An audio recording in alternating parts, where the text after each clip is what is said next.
కావచ్చు. కేసీఆర్ కూడా 2001లో తెలంగాణ ఆయనకు మంత్రి పదవి ఇవ్వకుండా వచ్చిన పాపతే కానీ అంతకు ముందు నుంచే ఇక్కడ ఈ ప్రాంతంలో బెల్లి లలితను చంపారు కదా, ముక్కలు చేసి బెల్లిని చంపారు. గదరన మీద కాల్పులు జరిగినాయి. ఎప్పటి నుంచో ఈ ప్రాంతంలో భావాజాల వ్యాప్తి గురించి ఎంతో మంది ఇంటలెక్చువల్స్ తిరిగినారు, చాలా మంది సమయం స్పెండ్ చేశారు, వయసు స్పెండ్ చేశారు. ఇటువంటి అన్ని గవాళ్ళ త్యాగాలన్నీ వీళ్ళు వాడుకుంటేందుకు వచ్చిన బాపతోళ్ళే వీళ్ళంతా తప్ప వీళ్ళకి ఆ సోయి లేదు, హోష్ లేదు.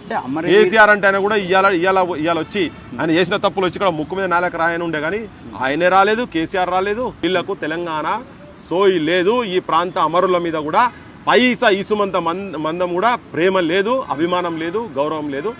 రాజకీయాలు మాట్లాడేటప్పుడు ప్రతిసారి అమరవీరుల ఆశయాలను మేము ముందు తీసుకుపోతాం.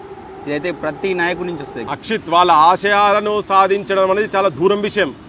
కనీసం ఆ కుటుంబాలను కూడా ఆదరిస్తలేరు కదా, కుటుంబాలకు బేసిక్ రెస్పెక్ట్ ఇస్తలేరు కదా, కుటుంబాలను చనిపోయిన కుటుంబాలను కూడా ఐడెంటిఫై చేయలేదు కదా.